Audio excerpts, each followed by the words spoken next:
నేను చెప్పే స్టాక్స్ కానీ ఇక్కడ చూపించే చార్ట్స్ కానీ ఇవన్నీ టెక్నికల్ లెవెల్స్ మాత్రమే. ఏ స్టాక్ కూడా బై ఆర్ సెల్ రికమెండేషన్ అయితే కాదు. ఈ stock friends, this is RP. So ఈరోజు 17th January 2026 last week complete అయింది. నెక్స్ట్ వీక్ కి మనకి నిఫ్టీ బ్యాంక్ నిఫ్టీ లెవెల్స్ ఎలా ఉన్నాయి, అదేవిధంగా ఏ స్టాక్స్ లో స్ట్రాంగ్ మూమెంటం ఉండొచ్చు, సెక్టోరియల్ చూసినప్పుడు ఏ స్టాక్స్ స్ట్రాంగ్ గా ఉన్నాయి, ఏ సెక్టార్స్ లో మనకి లాభాలు వచ్చే అవకాశాలు ఉన్నాయి, ఇవన్నీ కూడా ఈ వీడియోలో డిస్కస్ చేద్దాం. సో లాస్ట్ వీక్ మనకి నిఫ్టీ మైనర్ పాజిటివ్ గా క్లోజ్ అయింది అనుకోవచ్చు. 0.04% ఒక ఫ్లాట్ గా క్లోజ్ అయిందని చెప్పుకోవచ్చు నిఫ్టీ వీక్ మొత్తంలో. అయితే లాస్ట్ వీక్ గమనిస్తే మనకి హైయెస్ట్ పర్ఫార్మింగ్ సెక్టర్ అంటే పిఎస్యు బ్యాంక్స్, దాదాపుగా 4.8% పెరిగింది పిఎస్యు బ్యాంక్స్ లో. తర్వాత మెటల్, తర్వాత ఐటీ, కమోడిటీస్, నిఫ్టీ బ్యాంక్ కూడా 1.42% పెరిగింది. బ్యాంక్ నిఫ్టీ బాగా పెరిగింది కానీ నిఫ్టీలో మాత్రం మూమెంటం స్ట్రాంగ్ గా కనిపించలేదు. ఆ తర్వాత ఐటీ స్టాక్స్ లో కూడా స్ట్రాంగ్ మూమెంటమే కనిపించింది లాస్ట్ ట్రేడింగ్ సెషన్ లో. తర్వాత PSU stocks, CPSU, oil and gas, private banks ఇవన్నీ కూడా పాజిటివ్ ఉన్నాయి. ఇక్కడ చూస్తే మనకి పిఎస్యు బ్యాంక్స్ లో యూనియన్ బ్యాంక్ ఆఫ్ ఇండియా 8.56% పెరిగింది. తర్వాత Bank of India, Punjab National Bank, Punjab Sindh Bank, Maharashtra Bank of Maharashtra, Central Bank of India, Canara Bank, SBI almost all time హైలో ట్రేడ్ అవుతా ఉంది. UCO Bank, IOB, Bank of Baroda, Indian Bank అన్ని కూడా strong momentum చూసాయి last week లో. అయితే లాస్ట్ ట్రేడింగ్ డే రోజు చూద్దాం. సో నిన్న జరిగిన అంటే ఫ్రైడే రోజు జరిగిన ట్రేడింగ్ లో నిఫ్టీ ఫ్లాట్ గానే క్లోజ్ అయిందని చెప్పుకోవచ్చు. హైయర్ లెవెల్ నుంచి మాత్రం బాగా ఫాల్ అయింది. అండ్ ఐటీ స్టాక్స్ లో స్ట్రాంగ్ మూమెంటం చూసాం. ఓఎఫ్ఎస్ఎస్ పెరిగింది, ఇన్ఫోసిస్, టెక్ మహేంద్ర, ఎల్టీఐఎం, ఎంఫసిస్, కోఫోర్జ్, విప్రో, పర్సిస్టెంట్ సిస్టమ్స్, హెచ్సిఎల్ టెక్, టీసీఎస్ ఇవన్నీ కూడా పెరిగిన స్టాక్స్ నిన్న. అయితే నిఫ్టీకి టెక్నికల్ గా లెవెల్స్ చూద్దాం. సో ఇది Nifty weekly candlestick chart. So మనం గతంలో కూడా అనుకున్నాం, ఒక వీక్లీ వైజ్ గా చూసినప్పుడు ఒక రేంజ్ మనకి 1000 పాయింట్ రేంజ్ కనపడుతుంది. 25,300 నుంచి 26,350. సో ఈ 1000 పాయింట్స్ రేంజ్ లోనే చాలా వీక్స్ నుంచి మనకి మూవ్ అవుతా ఉంది. ఇక్కడ చూస్తే మనకి ఆల్మోస్ట్ అక్టోబర్ నుంచి నవంబర్, డిసెంబర్ 3 months, ఈ మంత్ జనవరి. సో 4 months నుంచి కూడా ఒక 1000 పాయింట్స్ రేంజ్ లో నిఫ్టీ కదలాడుతూ ఉంది. సో ఇది మేబీ ఇంకా కొన్ని రోజులు ఇట్లానే కంటిన్యూ కావడానికి ఎక్కువ అవకాశాలు కనపడుతున్నాయి. ఎందుకంటే మార్కెట్లో అప్ అండ్ డౌన్స్ వస్తూ ఉన్నాయి. సో ఈ అప్ అండ్ డౌన్స్ నే మనం ట్రేడింగ్ పరంగా మనం కన్వర్ట్ చేసుకోవచ్చు నీట్ గా. అయితే లాస్ట్ వీక్ చూస్తే మనకి వీక్లీ డోజీ క్యాండిల్ ఫామ్ అయింది. సో వీక్లీ హై 25,880 అనుకోవచ్చు. అట్లనే వీక్లీ లో మనకి ఆల్మోస్ట్ 25,450 ఆ లెవెల్స్. ఇవి రెండు మనకి ఇంపార్టెంట్ లెవెల్స్ లాగా ఉంటాయి రాబోయే వీక్ మొత్తంకి. 25,880 అనుకోవచ్చు. అట్లనే లోయర్ సైడ్ 25,400. ఇవి రెండు మనకి వీక్లీ టైం ఫ్రేమ్ లో చాలా ఇంపార్టెంట్ లెవెల్స్ లాగా తీసుకోవచ్చు. అయితే ఓవరాల్ గా వీక్నెస్ ఉన్నా కానీ స్ట్రాంగ్ డౌన్ సైడ్కి వెళ్ళటానికి అవకాశాలు తక్కువ. అదేవిధంగా అప్ సైడ్ కూడా చాలా లిమిటెడ్ స్కోప్ ఉంది అప్ సైడ్ వెళ్ళటానికి. ఇది మన డైలీ క్యాండిల్ స్టిక్ చార్ట్. మనం గతంలో వేసుకున్న లెవెల్స్ ఇవి. సో 25,785 మనం ఇందాక అనుకున్నట్లు కానీ ఆ లెవెల్ మనకి చాలా క్రూషియల్ లెవెల్ లాగా ఉంటుంది. అండ్ నెక్స్ట్ వచ్చి మనకి కీ లెవెల్ 25,950. ఈ లెవెల్ కన్నా పైకి వెళ్తేనే మనం కొంచెం పాజిటివ్ బయాస్తోనే ట్రేడ్ చేసుకోవచ్చు. ఇప్పుడు మనకి ఒక న్యూట్రల్ స్ట్రాటజీనే ఫాలో కావాలి. హైయర్ లెవెల్కి వచ్చినప్పుడు మనం సెల్లింగ్ కోసం చూడొచ్చు, లోయర్ లెవెల్లో బయింగ్ కోసం చూడవచ్చు. ఇప్పుడు ఇమీడియట్ సపోర్ట్ మనకి 25,620. ఇది చాలా ఇంపార్టెంట్ లెవెల్ మనకి. 25,620 అనేది చాలా ఇంపార్టెంట్ లెవెల్. సింపుల్ రీజన్ ఏంటి అంటే మనకి 20-day exponential weekly exponential moving average అక్కడే ఉంటుంది. అండ్ ప్రీవియస్ గా స్వింగ్ లోస్ ఇక్కడే ఉన్నాయి. ఇవన్నీ కూడా మనకి ఇంపార్టెంట్ లెవెల్ లాగా తీసుకోవచ్చు. అండ్ ఇప్పుడు క్లోజింగ్ ప్రైస్ 25,694. ఆల్మోస్ట్ మనం 100-day ఎక్స్పోనెన్షియల్ మూవింగ్ యావరేజ్ కి దగ్గరలో ఉన్నాం. సో ఇప్పుడు మనకి ఏదైనా బౌన్స్ ఇస్తే స్ట్రాంగ్ రెసిస్టెన్స్ 25,785. దానికన్నా పైకి వెళ్తే 25,880. ఇవి రెండు రెసిస్టెన్స్ పాయింట్స్ లాగా ఉంటాయి. అక్కడికి వచ్చినప్పుడు మళ్ళీ సెల్లింగ్ ప్రెజర్ హెవీ వచ్చే అవకాశాలు ఉన్నాయి. డౌన్ సైడ్ లో ఒక ఆపర్చునిటీ రావచ్చు, మేబీ అరౌండ్ 25,620. ఇది బ్రేక్ అయితే మాత్రం ఇక్కడ నుంచి దాదాపుగా 100 to 120 పాయింట్స్ డౌన్ సైడ్ కి రావచ్చు. నిఫ్టీ లెవెల్స్ చూసుకొని ట్రేడ్ చేసుకోవాలి. సో ఇది bank Nifty daily candle stick chart. మనం వీక్లీ లెవెల్స్ చూసినా గానీ బ్యాంక్ నిఫ్టీలో ఒక స్ట్రాంగ్ మూమెంటమే కనిపించింది. సో ఇక్కడ కూడా మనకి బ్యాంక్ నిఫ్టీలో ఇది weekly candlestick chart. So hire లెవెల్లో చూస్తే మనకి 6400 అండ్ డౌన్ సైడ్ చూస్తే అరౌండ్ 60,430 అండ్ లోయర్ సైడ్ 58,700 అనుకోవచ్చు, 686 680 ఆ లెవెల్స్. సో ఇక్కడ కూడా అంది మనకి చూస్తే నవంబర్, డిసెంబర్ అండ్ జనవరి ఈ 3 months ఇదే రేంజ్లో ట్రేడ్ అవుతూ ఉంది. సో ఇప్పుడు మనకి రేంజ్ బ్రేక్అవుట్ చేసే అవకాశాలు కనపడుతుంది, ఎందుకంటే బ్యాంకింగ్ స్టాక్స్లో ఒక స్ట్రాంగ్ మొమెంటం కనపడుతుంది. లాస్ట్ వీక్ అంతకుముందు వీక్ చూసినా కానీ బ్యాంకింగ్ స్టాక్స్లో మాత్రం స్ట్రాంగ్ మొమెంటమే కనపడుతుంది హైయర్ సైడ్. సో ఇది హైయర్ సైడ్కి వెళ్ళే అవకాశాలు ఎక్కువ ఉన్నాయి. సో దీంట్లో ఒక లాంగ్ బెట్స్కి ప్లాన్ చేసుకోవచ్చు మనం. అయితే లోయర్ లెవెల్లో మనకి చాలా crucial level, monthly pivot level 59,470. ఈ లెవెల్ మాత్రం మనకి చాలా ఇంపార్టెంట్ లెవెల్ లాగా తీసుకోవచ్చు. అండ్ డైలీ క్యాండిల్స్టిక్ చార్ట్ ఒకసారి చూద్దాం. దీంట్లో కూడా అదే లెవెల్స్, మనకి ఈ లెవెల్ కూడా 59,720. సో ఇప్పుడు ఉన్న లెవెల్స్ ప్రకారం మనకి 60,100 దగ్గర మనకి క్లోజ్ అయింది లాస్ట్ ట్రేడింగ్ డే రోజు.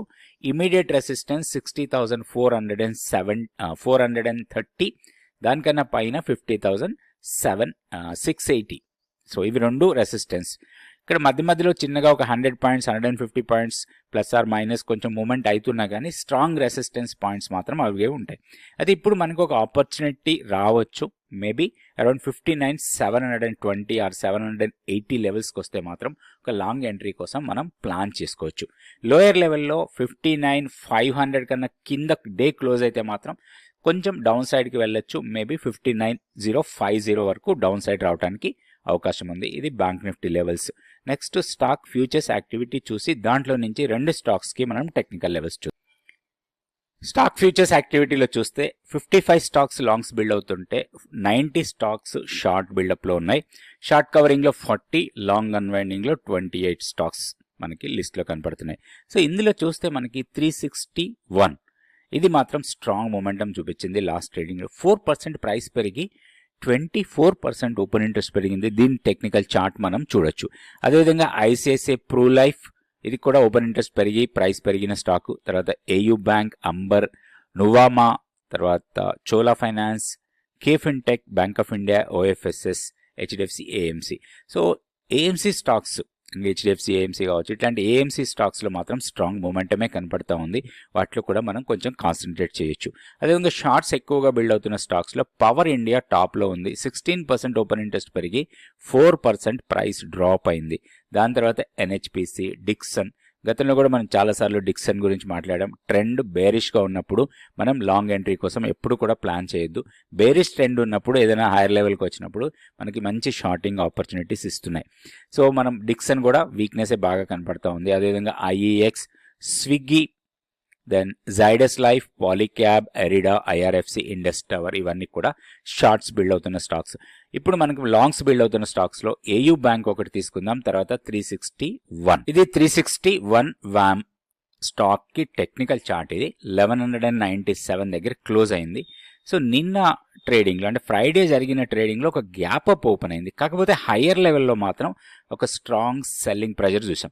అయితే ఇది ఓవరాల్గా కాస్త రేంజ్ బౌండ్ ట్రేడింగే జరుగుతూ ఉంది. దీంట్లో హెవీ మూమెంటం అయితే లేదు. సో ఇక్కడ కొంచెం మనకి ట్రెండ్ లైన్ మాత్రం స్ట్రాంగ్ సపోర్ట్ ఉండే అవకాశం ఉంది. ఇది rising trend line.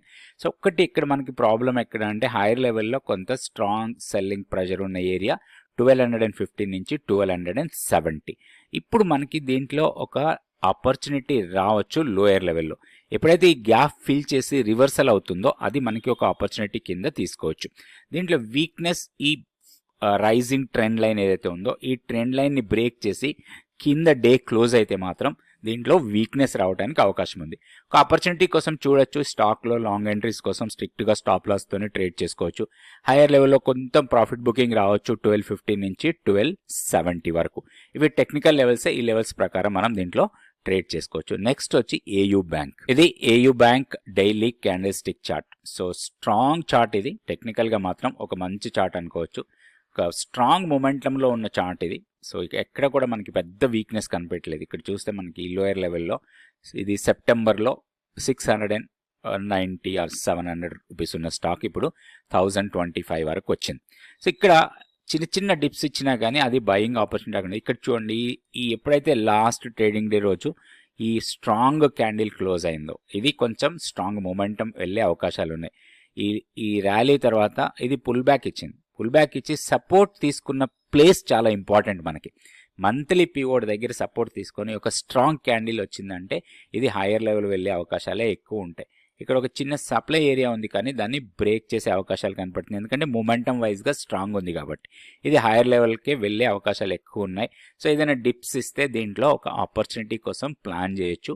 998 are 1000 level మాత్రం స్ట్రాంగ్ సపోర్ట్ లెవెల్. 1005 దగ్గర మనకి వీక్లీ పివోట్ ఉంది, కాకపోతే ఇది వీక్లీ పివోట్ మారిపోతుంది, వీక్ అయిపోయింది కాబట్టి మండే మనకి వీక్లీ పివోట్ చేంజ్ అవుతుంది.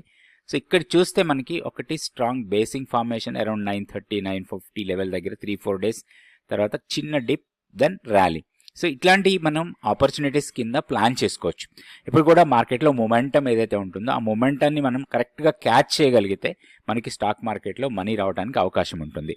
సో నెక్స్ట్ వీడియోలో మళ్ళీ 2 stocks Nifty, bank Nifty levels చూద్దాం. అయితే ఈ మొమెంటమ్ ఎలా ఉంటుంది, స్టాక్స్ని ఎట్లా సెలెక్ట్ చేసుకోవాలి, టెక్నికల్గా లెవెల్స్ ఎలా పెట్టుకోవాలి, ఇవన్నీ కూడా మీరు నేర్చుకోవచ్చు. 100 డేస్ మెంటర్షిప్ ప్రోగ్రామ్ 19th జనవరి నుంచి న్యూ బ్యాచ్ స్టార్ట్ అవుతుంది. ఇంట్రెస్ట్ ఉన్న వాళ్ళు తప్పకుండా జాయిన్ కండి. Thank you so much for watching this video. 4 ఏళ్లుగా సూపర్ సక్సెస్ గా నడుస్తున్న అద్భుత ప్రోగ్రామ్.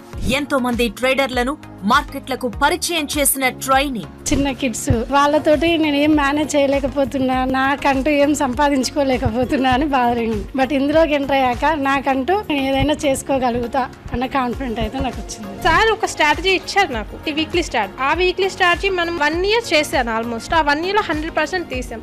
స్టాక్ మార్కెట్ బేసిక్స్ నుంచి అడ్వాన్స్డ్ వ్యూహాల వరకు నేర్చుకోండి. Charts reading, stock selection, moving averages తో పాటు ఫ్యూచర్స్, ఆప్షన్స్ పై కూడా పట్టు తెచ్చుకోండి. 4 నెలల మెంటార్ శిక్షణతో ట్రేడింగ్ లో ఆరితేరండి. 3 దశాబ్దాలకు పైగా మార్కెట్ అనుభవం ఉన్న ఆర్పి గారి నేతృత్వంలో ప్రతి నెల ఓ కొత్త బ్యాచ్. ఆన్లైన్ సెషన్స్ ద్వారా ప్రపంచంలో ఏ మూల నుంచైనా కార్యక్రమంలో పాల్గొనే వెసులుబాటు. ఒక 3 సంవత్సరాలు లాసెస్ అయిపోయాయి. ఆ తర్వాత ఒక రోజు అనుకోకుండా స్వాతి గారిని కలిసిన తర్వాత తను చెప్పారు ఇలా ఆర్పి సార్ గురించి. సో అప్పుడు నేను సార్కి తన దగ్గర కాంటాక్ట్ తీసుకుని సార్కి పర్సనల్గా కాల్ చేసి, నాకు చిన్న పిల్లలు, సో అప్పుడు నా సిచ్యువేషన్ ఎక్స్ప్లెయిన్ చేసి సార్ దగ్గర రికార్డింగ్ క్లాసెస్ తీసుకున్నాను. నేను చేసిన లాసెస్ అన్ని రికవర్ చేసుకున్నాను. యూట్యూబ్ చూసాను సార్, లెవెల్స్ చెప్పేవాళ్ళు కదా, ఆ లెవెల్స్ ప్రకారం చేసేదాన్ని. అప్పుడేమో బ్యాంక్ నిఫ్టీ చేశాను, ఇప్పుడు నిఫ్టీ 50 చేస్తున్నా. అంటే ఆర్పి గారిది ఉన్నంత స్ట్రాటజీ, ప్లానింగ్, దాని యొక్క స్టాప్ లాస్ గానీ అది గానీ వేరే లెవెల్. సార్ కి చాలా థ్యాంక్స్ చెప్పాలి. మధ్యలో కూడా ఏదైనా అడిగితే వెంటనే రిప్లై ఇస్తారు రాత్రి సార్, దానికి చాలా హ్యాపీగా ఉంది. ఫండమెంటల్స్ సహా ట్రేడింగ్ నేర్పిస్తూ ఎప్పటికప్పుడు డౌట్స్ క్లారిఫై చేసే ఏకైక ప్రోగ్రామ్. ఇన్వెస్టర్ కావాలన్నా ఇదే బెస్ట్ చాయిస్. 100 రోజుల మెంటార్షిప్ ప్రోగ్రామ్. మరిన్ని వివరాలకు సంప్రదించండి